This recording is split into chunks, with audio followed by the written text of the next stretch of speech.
Doctor ortho Ayurvedic oil और capsule, अब दर्द भी घुटने टेकेगा। चंडीगढ़ प्रशासन में अधिकारियों के प्रभार बदले, 3 अधिकारियों को मिला अतिरिक्त प्रभार। मुख्य सचिव की मंजूरी के बाद आदेश जारी।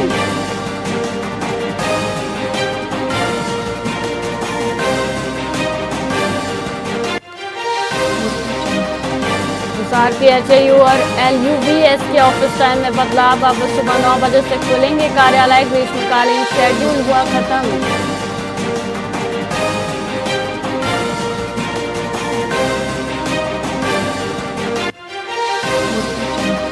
रेवाड़ी जेल में हवालातियों के 2 गुट भिड़े। गेट खोलने को लेकर विवाद। जेल सुरक्षा व्यवस्था पर उठे सवाल।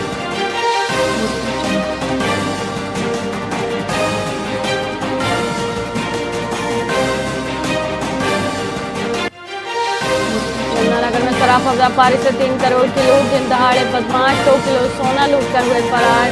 विरोध करने पर व्यापारी के पेट में मारा चाकू।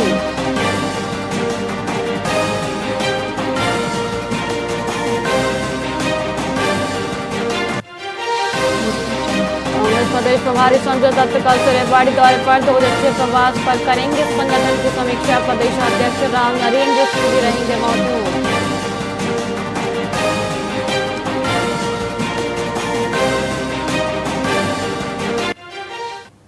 नमस्कार, आप देख रहे हैं वीआईपी न्यूज और मैं हूं आपके साथ वैशाली श्रीवास्तव। आइए रुक करते हैं खबरों की ओर। पंचकूला के जिला न्यायालय और लघु सचिवालय को ईमेल से बम से उड़ाने की धमकी मिलने के बाद हड़कंप मच गया। पुलिस उपायुक्त अदिति सिंह ने तत्काल कार्रवाई करते हुए कोर्ट और सचिवालय परिसर को खाली कराया। डॉग स्क्वाड और बम डिस्पोजल टीम ने गहन जांच की, लेकिन कोई संदिग्ध वस्तु नहीं मिली। साइबर सेल धमकी भरे ईमेल के स्रोत की पड़ताल कर रही है। सुरक्षा व्यवस्था कड़ी कर दी गई है और आमजन से अफवाहों पर ध्यान न देने की भी अपील की गई।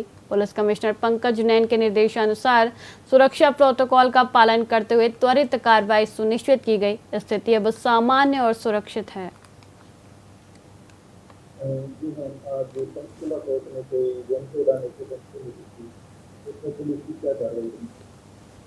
जी, हमें इन्फॉर्मेशन मिली आज कि सुबह 10 से 11 के बीच में एक हम मेल प्राप्त हुआ जिसमें डिस्ट्रिक्ट कोर्ट को और डीसी ऑफिस को बम से उड़ाने की धमकी मिली थी। इस पे तुरंत कार्रवाई करते हुए हमारी जो बम डिस्पोजल टीम है और हमारी सिक्योरिटी टीम्स हैं वो तुरंत मौके पर पहुंची।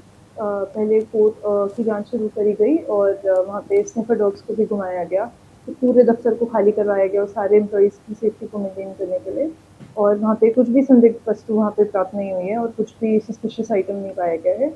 साथ ही हमने डीसी ऑफिस को भी पूरा चेक करा। पूरा हमारा जो मिनी सेक्रेटेरिएट है पंचकुला में, उसको भी चेक किया गया। वहाँ पे भी हमने स्निफर डॉग्स के साथ टीम को वहाँ पे जायज़ा लिया और वहाँ पे हमारी सिक्योरिटी टीम्स भी मौजूद थी। वहाँ पर भी कोई ऐसी वस्तु या फिर कुछ भी सस्पिशियस आइटम नहीं पाया गया है। फिलहाल हम जांच कर रहे हैं कि ये जो मेल आया है, हमारी साइबर सेल की टीम्स इस पे लगी हुई है कि इसका जेनेसिस हुआ, इसका स्रोत कहाँ था। ताकि मैं यही अर्ज करती हूँ पब्लिक को कि कभी भी आपको ऐसी इन्फॉर्मेशन आती है तो पैनिक ना करें और तुरंत हमें बताएं। हम उसकी जांच करेंगे और आपको सेफ रखने की रिस्पॉन्सिबिलिटी है, ये हमारी है।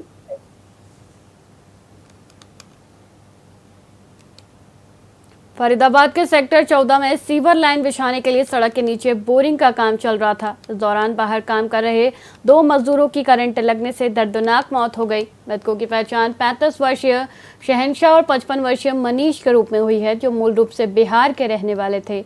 घटना के बाद हड़कंप मच गया। पुलिस ने शवों को पोस्टमार्टम के लिए भेजा और परिजनों की शिकायत पर मकान मालिक के खिलाफ मामला दर्ज कर लिया है।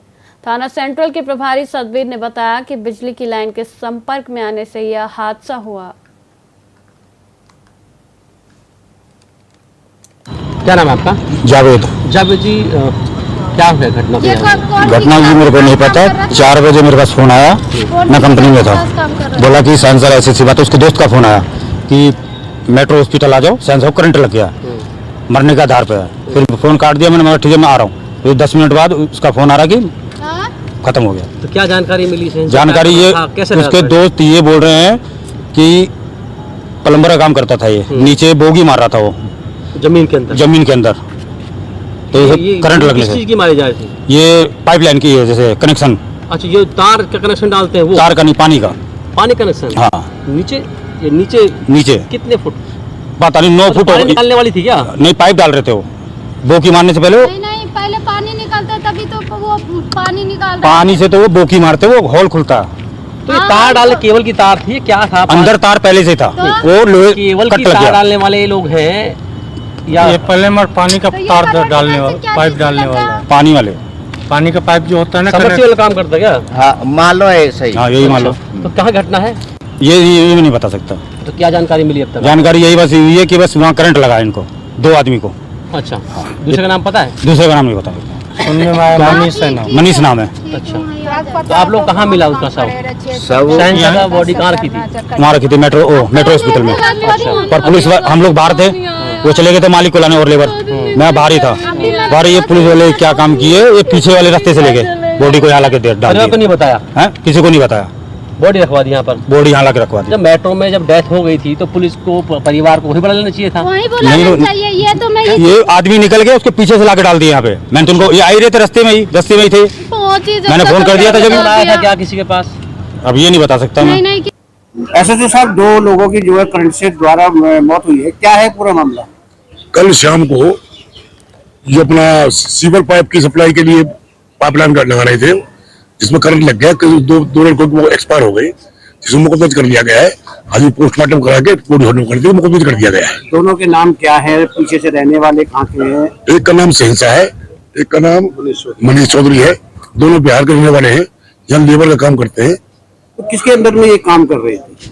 ये काम तो लेबर घर वाले बुलाते हैं, घर से बुलाने के बाद में लेबर काम करते हैं, खुदाई करते हैं।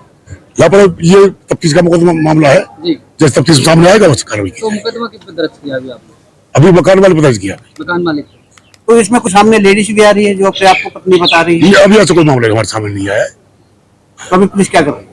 अभी पोस्टमार्टम कराने ले जा रहे हैं, पोस्टमार्टम कराएंगे, बॉडी हैंडओवर करेंगे, उसके बाद तफ्तीश की जाएगी। अभी आप लोग यहाँ अंदर बैठे थे, मतलब क्या नेताजी के यहाँ बैठे? यहाँ कोई आसपास वाली ऐसी कोई बात नहीं है। अभी ये लोग इकट्ठे हुए थे, हम पोस्टमार्टम कराओ जी, उस संबंध बाद परिवार वाले आ रहे हैं अभी, पोस्टमार्टम करने लोग संतुष्ट हैं पोस्टमार्टम के लिए? कह रहे हैं हाँ, सभी संतुष्ट है। रेवाड़ी पुलिस ने अंतर्राज्यीय पशु चोर गिरोह का पर्दाफाश करते हुए 3 शातिर सदस्यों को गिरफ्तार किया है। ये आरोपी गांव में नकली भैंस व्यापारी और लहसुन विक्रेता बनकर घूमते थे और पूरे रेकी के बाद पिकअप गाड़ी से पशुओं को चुरा लेते थे। चोरी की गई भैंसों को उत्तर प्रदेश के पशु मेलों में बेचा जाता था। पुलिस रिमांड के दौरान आरोपियों ने 1 महीने में रेवाड़ी, महेंद्रगढ़ और चरखी दादरी में कुल 6 पशु चोरी की वारदातों को कबूल किया है। इनके खिलाफ पहले भी भैंस चोरी के 3 मामले दर्ज हैं, जिससे गिरोह की सक्रियता का पता चलता है।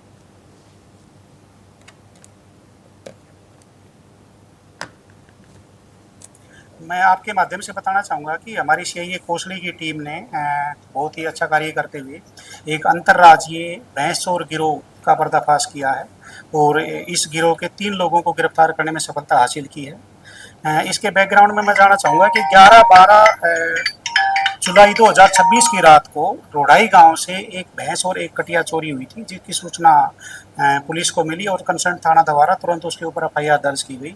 और इस पहले से अंदेशा था कि कोई गिरोह है और इस गिरोह को पकड़ने के लिए सीआईए कोसली की जिम्मेवारी उच्च अधिकारियों द्वारा लगाई गई और उस पर सीआईए कोसली द्वारा मुखबिरों और टेक्निकल जो संसाधन हैं उनकी मदद लेते हुए इस गिरोह के 3 लोगों को गिरफ्तार करने में सफलता हासिल की है। मैं बताना चाहूँगा कि ये जो 3 लोग अरेस्ट किए गए हैं, इनमें एक राजू बंजारा आर.ओ. पसई महेंद्रगढ़ के रहने वाले हैं, एक गोपी उर्फ पांडू बंजारा आर.ओ. जयसिंहपुरा जयपुर के पास है, ये वहाँ के रहने वाले हैं, और तीसरा जो है ये सलमान आर.ओ. बरतौली जो बुलंदशहर में पड़ता है वहाँ का रहने वाला है। इन तीनों को गिरफ्तार करके और ये पुलिस रिमांड पे लिए गए हैं और इनसे अब तक पूछताछ की गई है। उसके अनुसार इन्होंने अब तक टोटल पिछले 1 महीने में टोटल 6 वारदातों को कबूल किया है, जिसमें 4 वारदात रेवाड़ी की हैं, 1 वारदात महेंद्रगढ़ की है और 1 चरखी दादरी की है। इसके अलावा भी इनका रिकॉर्ड चेक किया गया। अब तक के रिकॉर्ड के अनुसार पाया गया है कि इन तीनों के खिलाफ पहले भी 3 भैंस चोरी के मुकदमे दर्ज हैं।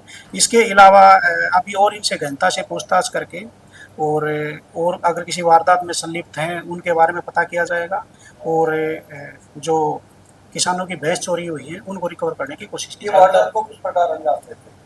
इनका सबसे मेन बात यही है कि आप भी समझते हैं कि किसान के लिए खेती के अलावा जो पशुधन है वो एक बहुत ही इम्पोर्टेंट संसाधन है उसका। अगर उसकी चोरी हो जाए तो एक बहुत बड़ी मार है। तो इस चीज़ को भी हमने गंभीरता से लेते हुए और इस पे काम किया। तो इसमें थोड़ा सा मैं बताना चाहूँगा और आपके माध्यम से पब्लिक को भी बताना चाहूँगा कि किस तरह से इनका तरीका था, उस पर थोड़ा सा पब्लिक भी ध्यान दे। इस तरह की वारदातों को रोका जा सकता है। इसमें क्या था, ये सलमान जो हमने अरेस्ट किया है बरतौली गाँव बुलंदशहर का रहने वाला है। ये भैंस व्यापारी बन के घर घर जाता था और जिस घर में भैंस होती थी उसकी थोड़ी रेकी करता था और वहाँ से मोबाइल में अपनी लोकेशन ले लेता था। उसके बाद ये लोकेशन इसी का सगा भाई है रहीसू, इसके पास भेजता था। रहीसू, ये जो दो लोग हमने और अरेस्ट किए हैं, राजू बंजारा और गोपी रूप पांडू बंजारा, इनके पास लोकेशन भेजता था। लोकेशन भेजने के बाद ये दोनों लोग अपनी मोटरसाइकिल पे उस जगह पे जाते थे और उस जगह से आने जाने के रास्तों की रेकी करते थे। उसके बाद जब इनकी पूरी रेकी हो जाती थी, उसके बाद रहीसू अपने दो अन्य साथियों के साथ पिकअप गाड़ी में आता था। रास्ते में ये दोनों राजू और गोपी भी इनके साथ गाड़ी में बैठते थे और उसके बाद ये घटनास्थल पर जाके वारदात को अंजाम देते थे। और उसके बाद यूपी में जो जनरली मेले भरते हैं पशुओं को, वहाँ ले जाके भैंसों को बेच देते थे। तो मैं थोड़ा सा किसानों को यही बताना चाहूँगा, या जो आम पब्लिक है, ग्रामीण लोग हैं, कि इस तरह के, और ये जो दोनों लोग हैं राजू और गोपी, इनका क्या था, ये भी इस बहाने से आते थे। ये अपने साथ में जो है लहसुन लेके आते थे, भाई हम लहसुन बेचते गांव में फिर रहे हैं, और उस बहाने से ये वहाँ की रेकी करते थे। और ये जो है सलमान, ये भैंस व्यापारी बन के आता था, रेकी करता था। तो मेरा संदेश यही है कि इस तरह के लोगों से गांव वालों को सावधान रहना चाहिए और इस तरह का अगर कोई डाउटफुल आदमी उनकी नज़र में आता है तो तुरंत पुलिस को सूचित करना चाहिए। आमदनी का इनका यही जरिया था। हाँ, ठीक। फिलहाल खबरों में इतना ही। मुझे दीजिए इजाजत। देखते रहिए वीआईपी न्यूज़। नमस्कार।